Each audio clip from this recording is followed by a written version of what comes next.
ఇది ఒంగోలులోని CVN reading room club GSR కళా ప్రాంగణం.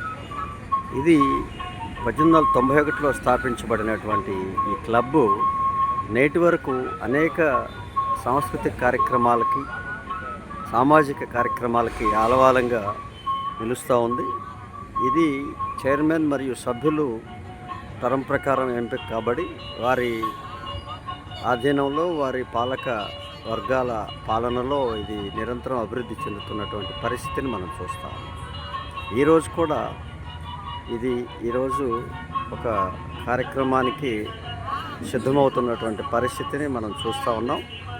ఈ యొక్క కార్యక్రమాల్లో భాగంగా ప్రతి నెలలో దాదాపు 20 రోజులు 20 కార్యక్రమాలు నిర్వహించేటువంటి పరిస్థితులు ఈ సివిఎన్ రీడింగ్ రూమ్ క్లబ్లో నడుస్తూ ఉంటాయి. అలాగే దీనికి అనుబంధంగా ఒక ఇండోర్ ఆడిటోరియం ఇక్కడ నిర్మించబడింది.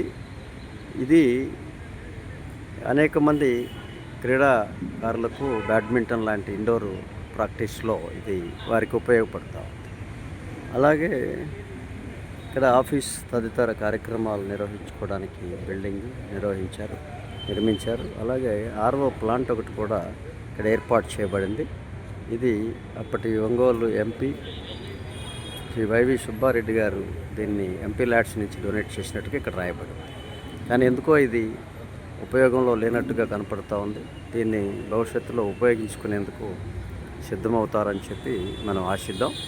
1891 అంటే ఇప్పటికి దాదాపుగా 130 సంవత్సరాలకు పైగా ఈ ప్రాంగణం, ఈ క్లబ్బు ఇక్కడ స్థాపించబడి కార్యకలాపాలకి ఆలవాలంగా ఉంది. అంటే అప్పటి నుంచి ఇప్పటి వరకు ఉన్నటువంటి ఈ ప్రోగ్రెస్లో మనం చూస్తే ఈ నగరానికి ఇది ఒక పెద్ద ఎసెట్.